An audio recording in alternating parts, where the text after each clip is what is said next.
أذنبت يا ربي وعادتني ذنوب ما لها من غافر إلا أتى نحمده ونصلي على رسوله الكريم أما بعد নফস শয়তান 24 ঘন্টা আমাদের পেছনে লেগেই থাকে। কিভাবে আমাদের গুনাহ করানো যায়, কিভাবে আমাদের আল্লাহর নাফরমানিতে লিপ্ত করা যায়, কিভাবে আল্লাহর ইবাদত থেকে দূরে রাখা যায়, এটি হলো তার জীবন সাধনা। আর শয়তানকে আল্লাহ তাআলা এত বেশি শক্তি দিয়েছেন যে সে আমাদের শিরায় শিরায় দৌড়াতে পারে, আমাদের অন্তরে কুমন্ত্রণা দিতে পারে।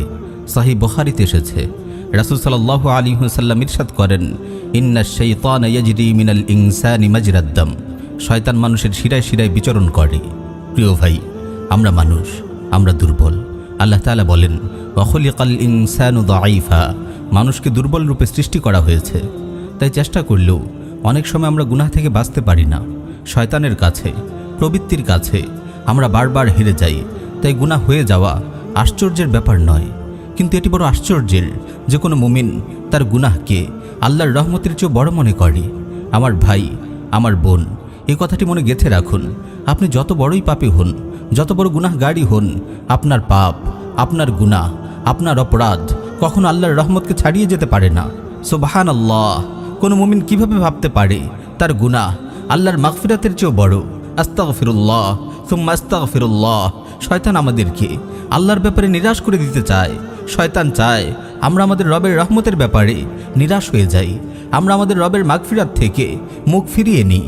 সুনানে তিরমিজিতে বর্ণিত একটি হাদিসে কুদসিতে এসেছে, আল্লাহ তাআলা আমাদের সম্বোধন করে বলেন, ইয়া আদম লাউ বালাগাত যুনুবুকা আনানাস সামা সুম্মা আস্তাগফারতানি গফারতু লাক ওয়ালা উবালি।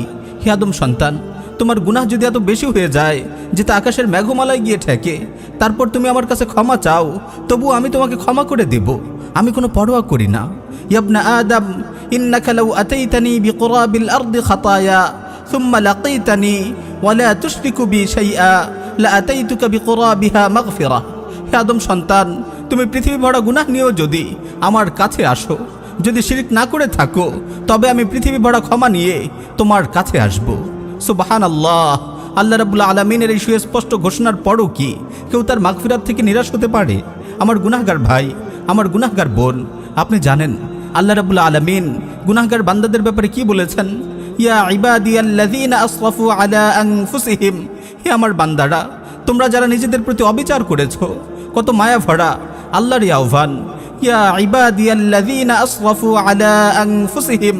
হে আমার বান্দারা, তোমরা যারা নিজেদের প্রতি জুলুম করেছো, লা তাকনাতু মির রাহমাতিল্লাহ। আল্লাহর রহমত থেকে নিরাশ হয়ে যেও না। ইন্নাল্লাহা ইয়াগফিরুয যুনুবা জামিআ। আল্লাহ তাআলা তোমাদের সব গুনাহ ক্ষমা করে দেবেন। সুবহানাল্লাহ! আল্লাহ তাআলা বলছেন সব গুনাহ ক্ষমা করে দিবেন। ইন্নাহু হুয়াল গফুরুর রহিম। তিনি তো ক্ষমাশীল, পরম দয়ালু। আমার ভাই, তবুও কি আপনি নিরাশ হবেন?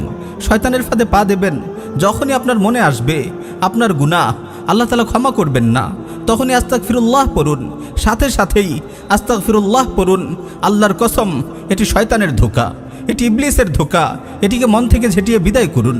আমার ভাই, নিরাশ হওয়ার কিছু নেই। গুনাহ থেকে কেউ বেঁচে থাকতে পারে না। সবার কোনো না কোনোভাবে গুনাহ হয়ে যায়। সুনানে ইবনে মাজায় বর্ণিত একটি সহিহ হাদিস এসেছে, রাসূল সাল্লাল্লাহু আলাইহি ওয়াসাল্লাম ইরশাদ করেন, কুল্লু বানি আদম খাত্তা ওয়া খায়রুল খাত্তাইনা আত-তাওয়াবুন। সকল আদম সন্তানই গুনাহগার, আর উত্তম গুনাহগার হলো তাওবাকারীরা। তাই গুনাহ হয়ে গেলেই তাওবা করুন, আল্লাহর কাছে কাঁদুন, তাহলে আপনি একজন উত্তম গুনাহগার সাব্যস্ত হবেন। অলসতা করে, শয়তানের ধোঁকায় পড়ে তাওবাকে পিছিয়ে দেবেন না।